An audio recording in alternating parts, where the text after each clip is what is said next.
Okay, moving along with the Conahey Rail Summer Update project, which is updating the curves on the layout to bigger ones.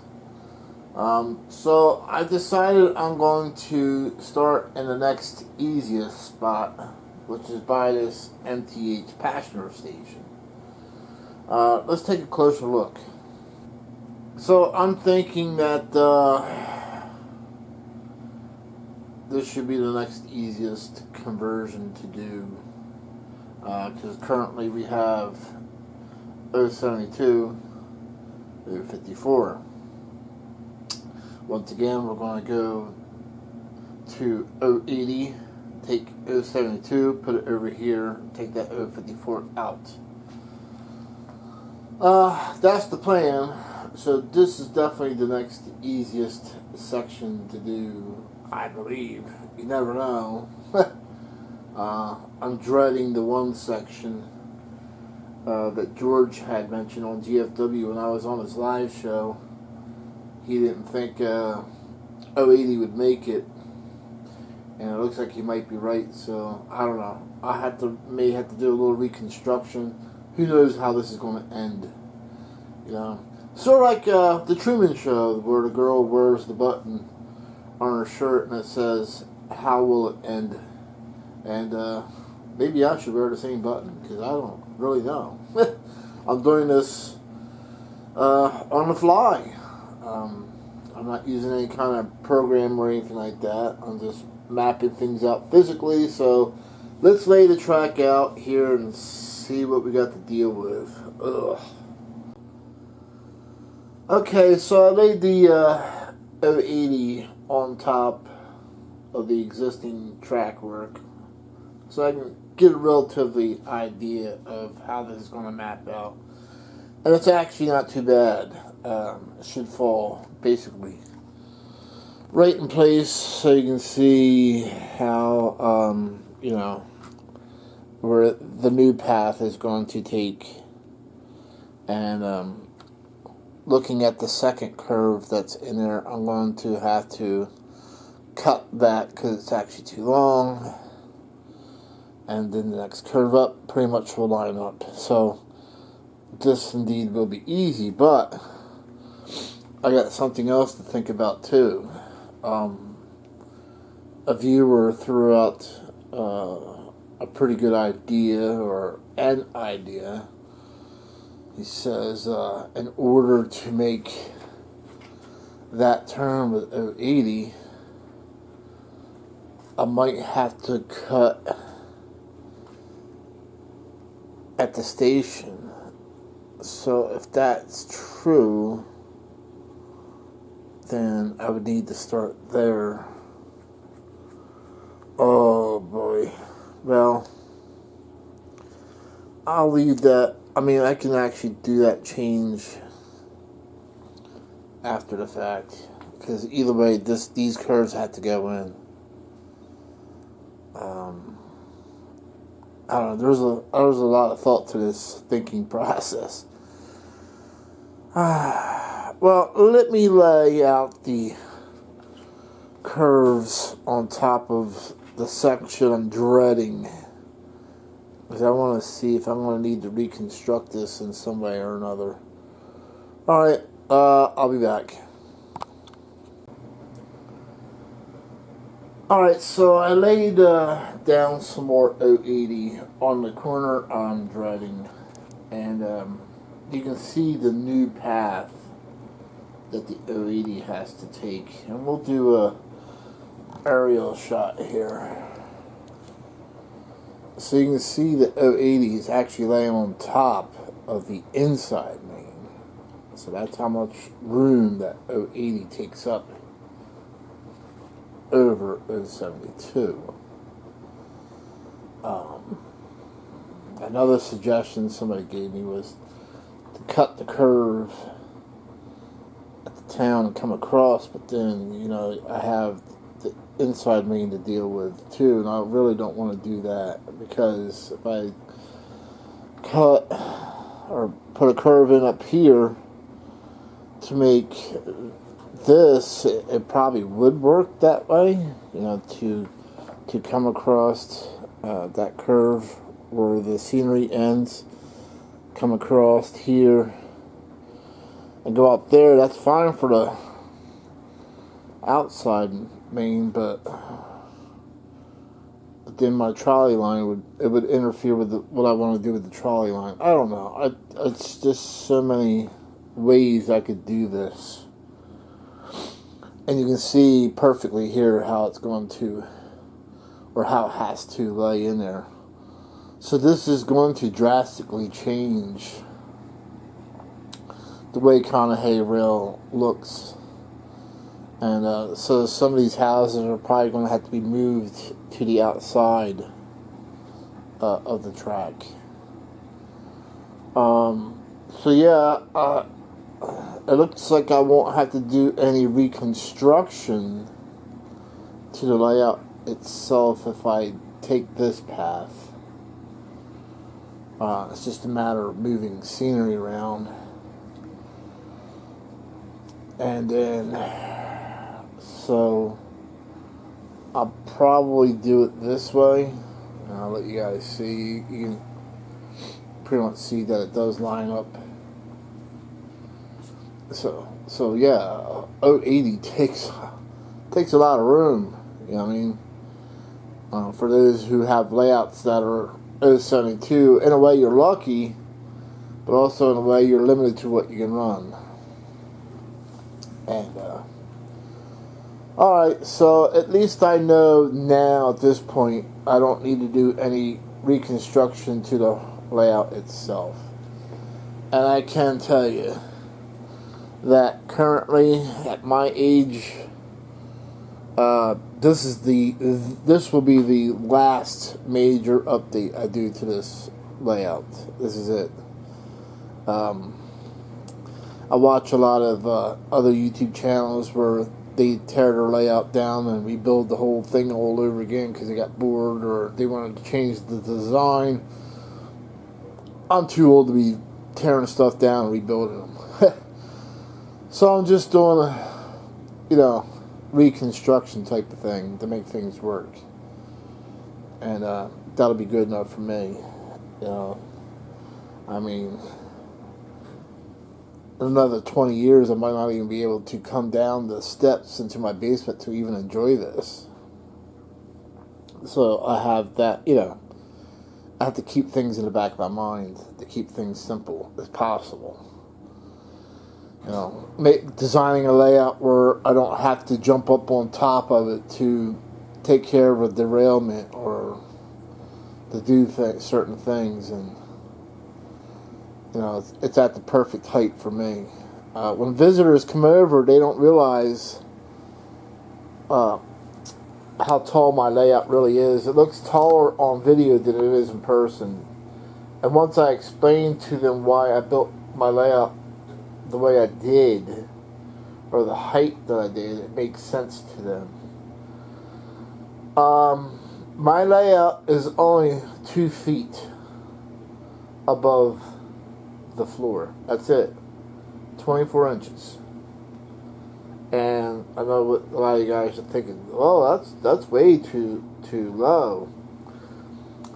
You won't be saying that when you're my age. It's perfect. I'm a diesel tech. I have been for 33 years, so when you have knee issues, you got back issues and neck issues and all other kinds of things going on after taking a beat and working on trucks. That's a perfect height to reach things. And I've actually had people who visited Conahey Rail in person said that they were going to build their layout the same height as this. Because after I explained why, I made it only 24 inches. And plus, I can sit in my chair at this layout, sit back and relax and enjoy it. You know what I mean?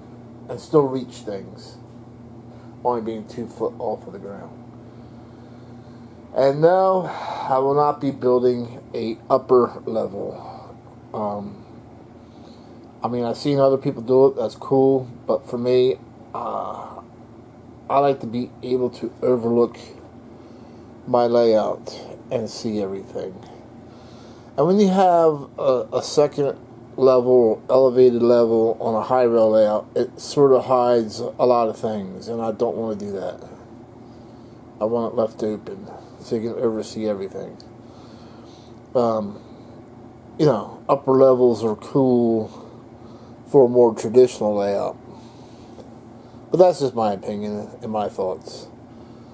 So sorry if I'm being long-winded on this, but I wanted to do a little bit of explaining on this update a little bit more better. Alright, so we're going to get to work. We're not going to install this section on this update.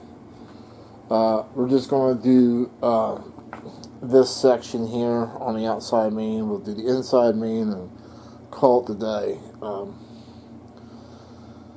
Alright, so let me get started. Alright, so we're back. The outside main, I was able to get the 080 in there. It went a lot easier than I thought it would be. And I ended up using 2 curves because I thought I was going to have to use 3, but I only needed 2.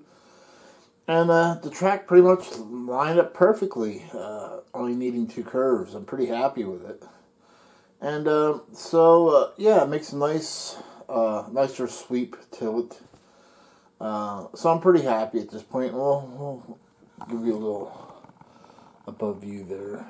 So there it is. It's actually installed. Now to take care of this 054, rip that out in this section, put 072. So I'm going to recycle what I had over here, over there. I noticed that I didn't have a lot of 072 to recycle over. So I bought some curves from Brian Cox. So shout out to him for giving me a good deal on all of his curves from his layout, his O-gauge layout, because he went to HO scale. And it's always good to have, if I have track left over, it's always good to have something left over in case you want to add sidings later on. I know I said in the beginning of this video, this is the last major update I make to this layout. I mean, yeah, major. Maybe I still might want to add a siding here or there, but as far as putting curves in the whole entire layout, I don't want to do that. I don't want to go through this again. This will be my 3rd go around. Yeah, so this is my 3rd go around changing the curves. So I originally used Gargray's Flex Track, and I bent my own curves at 048 using Flex Track when I first started out with the L back there in this corner. Then I went to 054. Then after that I went to 072. Now I'm going 080. This is it. I am not going any wider than this. If they make something that doesn't run on 080, I'm just not buying it. Alright, so on to the inside main, and let's get that updated to 072. Okay, we're back again. We got the curves, the 072 installed in this section of mainline number 2. So now we have our 080 and our 072 installed in this section. I try to do my updates a little at a time, and the reason for that is so I'm always able to run a train during these updates, because I find for me, myself, if I can't run a train, then I quickly start losing interest.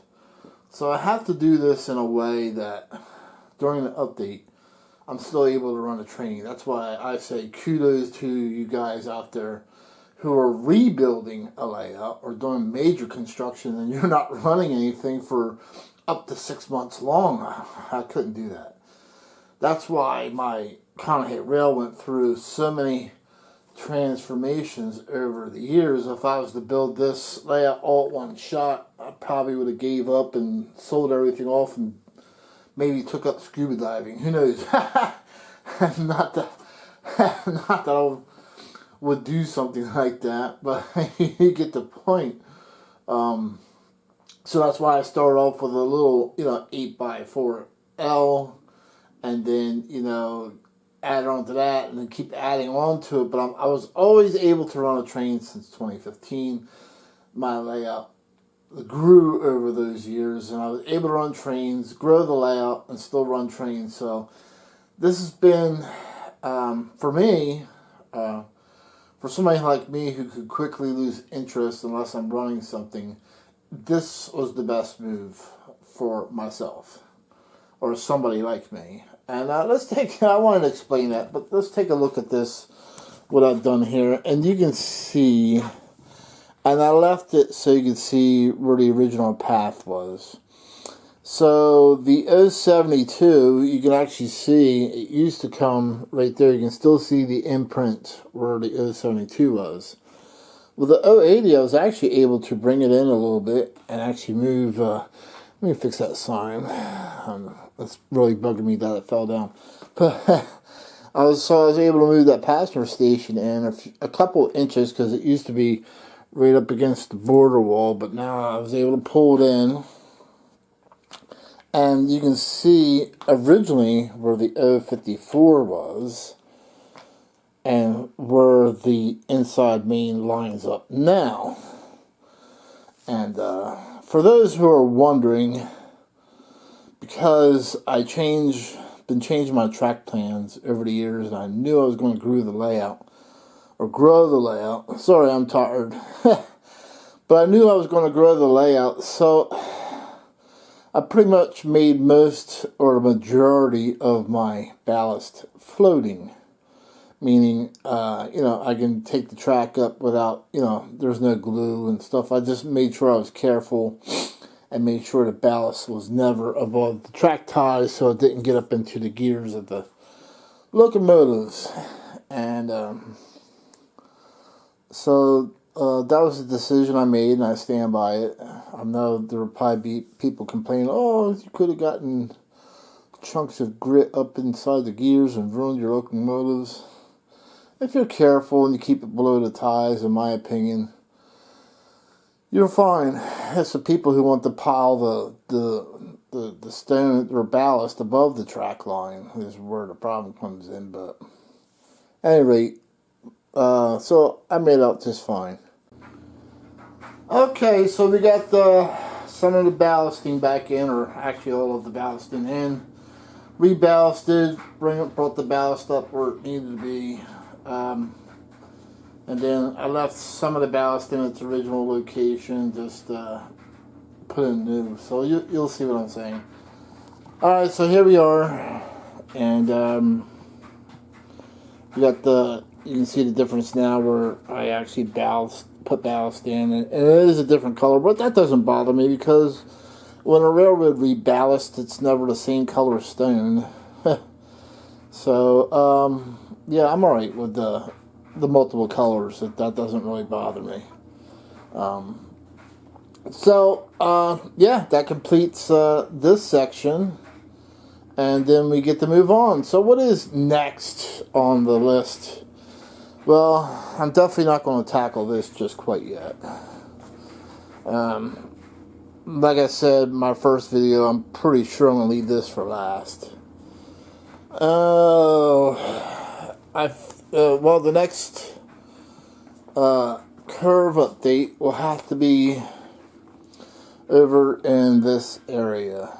And once again, I don't know how this is going to turn out, because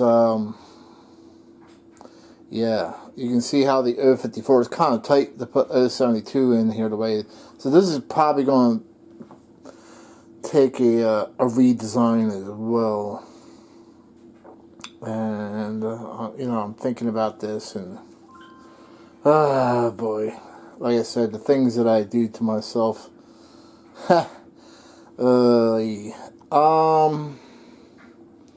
And then the outside main is going to be the easy part.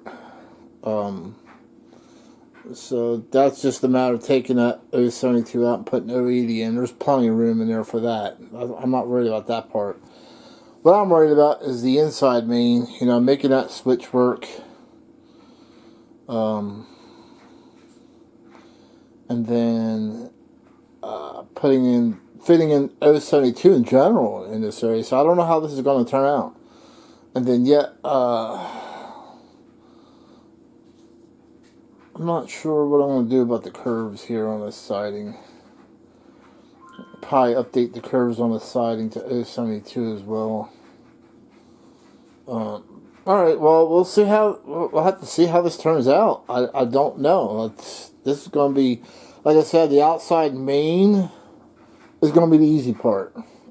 And this, for once, it's going to be the inside main where you got that switch to contend with. That short, you know, there's a lot of short. What I'm seeing, you guys are probably saying, well, what are you seeing that's wrong here? What I'm seeing just by eyeing this up, there's not a whole lot of room to put 072 in here and keep the switches in the same location. There really isn't. So some things are going to have to move. That's just the way it is. And I'm not sure exactly how it's going to turn out and what's going to have to be moved to where. Oh, so this is going to be a pretty big update for sure. But this is my next section that I have to work on. And for those who are wondering, from that corner here, this is the next curve. But anyway, from this corner here, it's a straight run into the next room through those tunnels. And then you'll see how the room splits, because everybody thinks I had two different layouts, which I don't. The scenery drastically changes, making people think I have two high rail layouts. But I have one high rail layout and one traditional. But anyway, it keeps going through that tunnel to the next room. So we have a 40-foot straight run. Thankfully, I don't have a whole lot of curves. The curves that are in here are actually are hand bent out of flex track, so I don't have to worry about them. So we're looking good. This update is really moving along. Alright, stay tuned for the next Conahey Rail update to see how that turns out. And then, I don't know, that might take a couple of videos to do that one corner. And then we have, after that, the next plan of attack is to 080 and 072 this out here. And I'll have to come up with a plan on to build a double mainline lift-out bridge. Yay! That sounds like fun. Well, anyway, thank you for watching this update. Stay tuned for the next one. Who knows? Will it work? Will it won't work? What will happen? What will it be the outcome? So I'm just winging it here, just planning ahead, making changes as I go along. No plans off the internet on this one. Alright, we'll catch you next video. Thanks for watching.